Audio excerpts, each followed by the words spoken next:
इकडून तिकडून कसे मसे देवाकडे जर आलो तर आम्हाला वाटतं आम्हाला कोण पाहत. आपल्याला धोके धोके धोके समजले पाहिजे.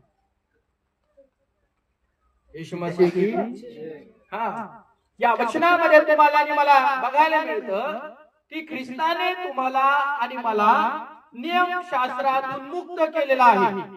पूर्वी आम्ही नियमशास्त्र पाळणारे लोक होतो. नियमशास्त्र म्हणजे काय? पहिले 5 पुस्तक ग्रंथ दिलेले, अटी दिलेल्या आहेत, शर्यती, निर्बंध, हे करू नका, हे करा, असं करा, असं करू नका, ते केलं पाहिजे, हे केलं पाहिजे, असं केलं पाहिजे, तसं केलं पाहिजे. पण येशू ख्रिस्त 25 डिसेंबरला नाही आला जगात. आला जगात हे 100% खरं. माझा विश्वास त्याच्यावरती प्रभू येशू ख्रिस्ताचा जन्म गाईच्या गोठ्यामध्ये झाला माझ्या तारणासाठी.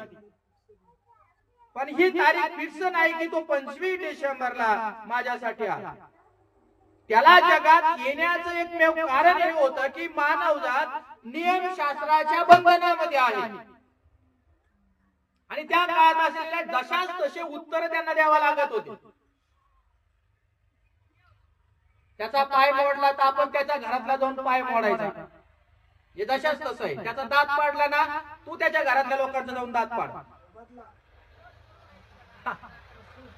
ठीक आहे. त्याने तुझा वावर घेतला ना, तू त्याचं जाऊन वावर घे. त्याने तुझ्या भाऊजाईच्या गरोदर असताना पोटावरती लात मारली, ते बाळ मिळलं, मरण पावलं लात मारल्यामुळे, तर त्यांच्या घरातला दुसरा व्यक्ती जाऊन त्याच्या भाऊजाईच्या पोटामध्ये तसंच करणार, त्याचं बाळ मारून टाका. त्याने बैल मारला का याचा बैल मारून टाका. हे नियमशास्त्र आहे. जशास तसं आपण आता नियमशास्त्रात नाहीये, नियमशास्त्रात जग चाललंय. आपण नियमशास्त्रातून मुक्त झालेलो आहे कारण आपण ख्रिस्ताच्या कृपेमध्ये आता जीवन जगत आहोत.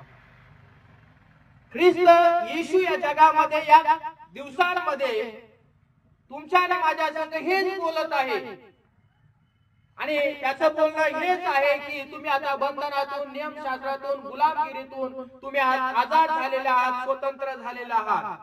तुम्हाला जसं वागायचं असं तसं तुम्ही वागू शकता. आज पण देव तुम्हाला जबरदस्ती करत नाही, फोर्स करत नाही. तुम्हाला जसं वागायचं तसं करा. मी काय त्याला कचाटी धरून चर्च मध्ये आणलं का?